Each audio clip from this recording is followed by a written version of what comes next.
ಬೆಂಗಳೂರಿನಲ್ಲಿ ಮತ್ತೆ ಭೀಕರ ತ್ರಿವಳಿ ಹತ್ಯೆ. ತಾಯಿ, ಅಜ್ಜಿ, ಮಾವನನ್ನು ಕೊಂದ ಯುವಕ. ಮೂವರನ್ನು ಕೊಂದು ಆರೋಪಿ ನೇಣಿಗೆ ಶರಣು. ಒಂದೇ ಮನೆಯಲ್ಲಿ ಉರುಳಿತು 4 ಹೆಣ.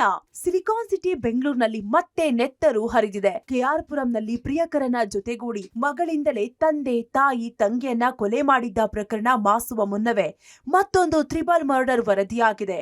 ಕಾಮಾಕ್ಷಿಪಾಳ್ಯ ಠಾಣಾ ವ್ಯಾಪ್ತಿಯ ಕೊಟ್ಟಿಗೆಪಾಳ್ಯದಲ್ಲಿ ತಾಯಿ, ಅಜ್ಜಿ, ಮಾವನನ್ನ ಬರ್ಬರವಾಗಿ ಹತ್ಯೆ ಮಾಡಿ ಬಳಿಕ ಆರೋಪಿ ತಾನೂ ಸಹ ನೇಣಿಗೆ ಶರಣಾಗಿದ್ದಾನೆ. ಹೌದು, ಹೆತ್ತು ಹೊತ್ತ ತಾಯಿಯನ್ನೇ ಮಗ ಬೆಳ್ಳಂಬೆಳಗ್ಗೆ ಎಣವಾಗಿಸಿದ್ದಾನೆ.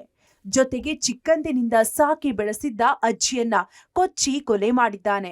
ಮನೆಯ ಮುಖ್ಯ ದ್ವಾರದಲ್ಲೇ 55 ವರ್ಷದ ತಾಯಿ ಮಂಗಳಮ್ಮ, 65 ವರ್ಷದ ಅಜ್ಜಿ ನಂಜಮ್ಮರನ್ನ ಆರೋಪಿ ಪ್ರಶಾಂತ್ ಕೊಚ್ಚಿ ಹತ್ಯೆ ಮಾಡಿದ್ದಾನೆ. ಬಳಿಕ ಹತ್ಯೆ ಕಂಡಿದ್ದ ಮಾವ ಸತೀಶ್ರನ್ನು ಸಹ ಮುಗಿಸಿಬಿಟ್ಟಿದ್ದಾನೆ. ಮನೆಯ ಕೊಠಡಿಯಲ್ಲೇ ಮಾವ ಸತೀಶ್ರನ್ನ ಭೀಕರವಾಗಿ ಕೊಂದು ಹಾಕಿದ್ದಾನೆ. ಬೆಳಗ್ಗೆ 8:30 ಸುಮಾರಿಗೆ ಕೊಲೆ ಮಾಡಲಾಗಿದ್ದು, ಮೂವರ ಮರ್ಡರ್ನಿಂದ ಇಡೀ ಮನೆ ರಕ್ತಸಿಕ್ತವಾಗಿತ್ತು. ಇನ್ನು ಮೃತರು ಮೂಲತಃ ಕುಣಿಗಲ್ ತಾಲೂಕಿನ ಮಾಗಡಿಪಾಳ್ಯದವರು. ಮೃತ ಮಂಗಳಮ್ಮ ಕೆಲಸಕ್ಕೆ ಹೋದ್ರೆ ನಂಜಮ್ಮ ಮನೆಯಲ್ಲೇ ಇರ್ತಿದ್ರು. ಇನ್ನು ಮೂವರ ಕೊಂದ ಹಂತಕ ಪ್ರಶಾಂತ್ ಡ್ರೈವರ್ ಆಗಿ ಕೆಲಸ ಮಾಡ್ಕೊಂಡಿದ್ದ. ಮನೆ ಯಜಮಾನ ಚಿಕ್ಕಣ್ಣ ಬೆಳಗ್ಗೆ ಲಾಂಡ್ರಿ ಕೆಲಸಕ್ಕೆ ಹೋಗಿದ್ರು.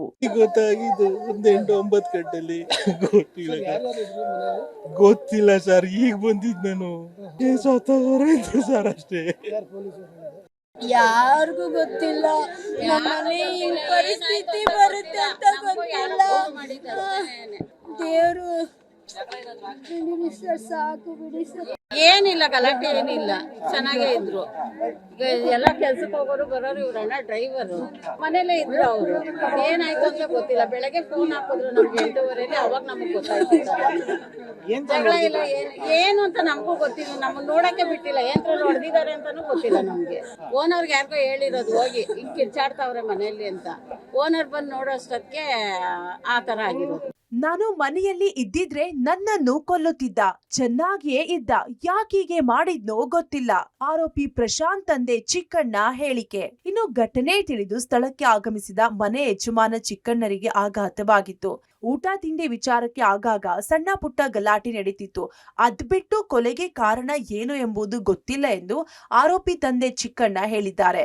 ಅಲ್ಲದೆ ಬೆಳಗ್ಗೆ ನಾನು ಮನೆಯಲ್ಲಿ ಇದ್ದಿದ್ರೆ ನನ್ನನ್ನು ಕೊಲೆ ಮಾಡ್ತಿದ್ನೇನೋ ಅಂತ ಆತಂಕ ವ್ಯಕ್ತಪಡಿಸಿದ್ದಾರೆ. ಏನಾಯ್ತು ಅನ್ನೋದು ಗೊತ್ತಿಲ್ಲ. ರಾತ್ರಿ ಎಲ್ಲ ಚೆನ್ನಾಗಿ ಊಟ ಮಾಡಿದೋ ಮಣಿಕೊಂಡು ಬೆಳಗ್ಗೆ ನಾನು ಮಾಮೂಲಿ ಕೆಲ್ಸಕ್ಕೆ ಹೋದ 6 ಗಂಟೆಗೆ ಎದ್ದೋದೆ. 6 ಗಂಟೆಗೆ ಎದ್ದೋದೆ. ಆಮೇಲೆ ಏನಾಯ್ತು ಅಂತ ಗೊತ್ತಿಲ್ಲ. ಆಮೇಲೆ ನಡೆದಿರೋದು ವಿಷಯವಾಗಿ ನನಗೇನು ಒಂಚೂರು ಗೊತ್ತೇ ಇಲ್ಲ.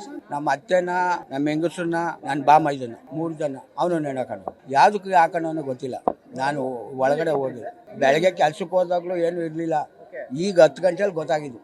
ಇನ್ನು ಮೂವರ ಕೊಂದು ತಾನು ಆತ್ಮಹತ್ಯೆಗೆ ಶರಣಾದ ಸಂಬಂಧ ಕಾಮಾಕ್ಷಿಪಾಳ್ಯ ಪೊಲೀಸ್ ಠಾಣೆಯಲ್ಲಿ ಪ್ರಕರಣ ದಾಖಲಾಗಿದೆ.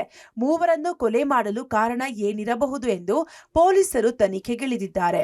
ಮೇಲ್ಗಡೆ ಮನೆಯವರು ಮಾಹಿತಿ ಕೊಡ್ತಾರೆ, ಇಲ್ಲಿ ಏನೋ ಸೌಂಡ್ ಆಗ್ತಾ ಇದೆ. ಮತ್ತೆ ಅವ್ರು ಬಂದು ನೋಡಿದಾಗ 2 ದೇಹಗಳು ಇಲ್ಲಿ ಬಾಗಿಲ ಹತ್ರನೇ ಬಿದ್ದಿರ್ತವೆ. ಮತ್ತೆ ಒಳಗಡೆ ಒಬ್ಬ ವ್ಯಕ್ತಿ ಆತ್ಮಹತ್ಯೆ ಮಾಡ್ಕೊಂಡಂಗೆ ಕಾಣಿರುತ್ತೆ. ಅದನ್ನೇ ಇವರು ಮಾಹಿತಿ ನಮ್ಮ ಪೊಲೀಸರು ಕೊಟ್ಟಿರ್ತಾರೆ, ಮತ್ತೆ ಅವರ ಮನೆಯವರಿಗೂ ಕೂಡ ಕೊಟ್ಟಿರ್ತಾರೆ. ಇಲ್ಲಿ ಬಂದು ಸ್ಥಳ ನೋಡಲಾಗಿ ಆ 2 ಮಹಿಳೆಯರ ಹೊರತಾಗಿ ಮತ್ತೊಬ್ಬ ವ್ಯಕ್ತಿ ಏನವರು ಸೋದರ ಮಾವ ಇದ್ದ, ಅವನು ಕೂಡ ದೇಹ ಒಳಗಡೆ ಬಿದ್ದಿರುತ್ತೆ. ಎಲ್ಲರ ದೇಹದ ಮೇಲೆ ಮಚ್ಚಿನಿಂದ ಕೊಚ್ಚಿದಂತ ಗಾಯಗಳಿರ್ತವೆ. ಹಾಗಾಗಿ ನಾವೀಗ ಕಾಮಾಕ್ಷಿಪಾಳ್ಯ ಪೊಲೀಸ್ ಠಾಣೆಯಲ್ಲಿ ಒಂದು ಪ್ರಕರಣ ದಾಖಲು ಮಾಡ್ಕೊಳ್ತಾ ಇದ್ದೀವಿ. ಮತ್ತೆ ಈ ಕೃತ್ಯ ಮಾಡಲಿಕ್ಕೆ ಏನು ಆರೋಪಿ ಈಗ ಮೃತಪಟ್ಟಿದ್ದಾರೆ, ಅವರು ಕೂಡ ಯಾಕೆ ಮಾಡಿದ್ದಾರೆ, ಅವರೇ ಮಾಡಿದ್ರ ಅಥವಾ ಏನು ಅಂತ ತನಿಖೆಯನ್ನು ನಾವೀಗ ಮಾಡಬೇಕಾಗಿದೆ. ಒಟ್ಟಾರೆ ಬೆಂಗಳೂರಿನಲ್ಲಿ ಮತ್ತೆ ನೆತ್ತರು ಹರಿದಿದ್ದು, ಬೆಳ್ಳಂಬೆಳಗ್ಗೆ ಮೂವರನ್ನ ಕೊಂದು ಆರೋಪಿ ಆತ್ಮಹತ್ಯೆಗೆ ಶರಣಾಗಲು ಕಾರಣ ಏನೆಂಬುದು ತನಿಖೆ ಬಳಿಕವಷ್ಟೇ ಗೊತ್ತಾಗಬೇಕಿದೆ. News desk, public TV.